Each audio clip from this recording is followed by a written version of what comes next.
হাই everyone, আসসালামু আলাইকুম। স্বাগতম জনাইছোঁ নাদিৰ আছলাফৰ অন্য এটি ভিডিঅ'লৈ। কি খবৰ আপোনালোকৰ?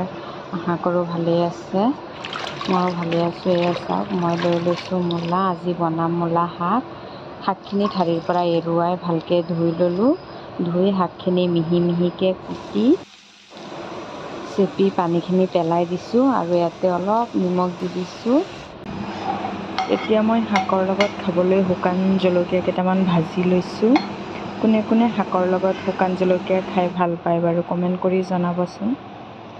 এয়া মই এতিয়া জলকীয়াকেইটা নমাই টাৱাত অলপ মিঠাতেল দি দিলোঁ আৰু ইয়াতে পিঁয়াজ, নহৰু, কেঁচা জলকীয়া এইখিনি একেলগে দি দিলোঁ। দি ভালকৈ ভাজি ল'ম ৰঙচুৱা হোৱালৈকে।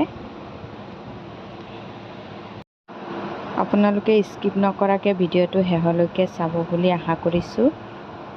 যদি মোৰ ভিডিঅ'টো চাই ভাল লাগে তেন্তে প্লিজ লাইক, কমেণ্ট, শ্বেয়াৰ কৰিব আৰু ইউটিউবত ছাবস্ক্ৰাইব কৰি দিব আৰু ফেচবুকত ফ'ল' কৰি দিব। চাওক, মোৰ পিঁয়াজখিনি ৰঙা ৰঙা হৈ গৈছে আৰু অলপ ভাজি ল'ম। ভাজি লৈ ইয়াতে শাকখিনি দি দিব লাগিব।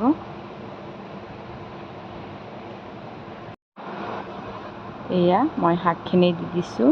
চাওক, একদম কুমলীয়া পাত, একে সেউজীয়া কালাৰ হৈ আছে। শাক আমাৰ শৰীৰৰ কাৰণে কিমান উপকাৰী সকলোৱে চাগে জানেই।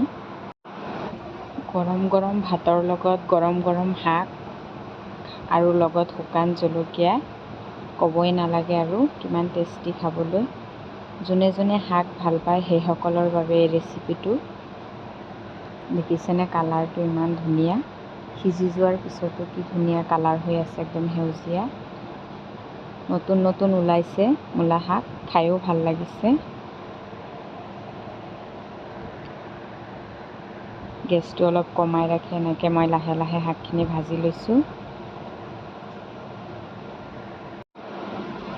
এয়া ৰেডি হৈ গ'ল আমাৰ মূলা শাক।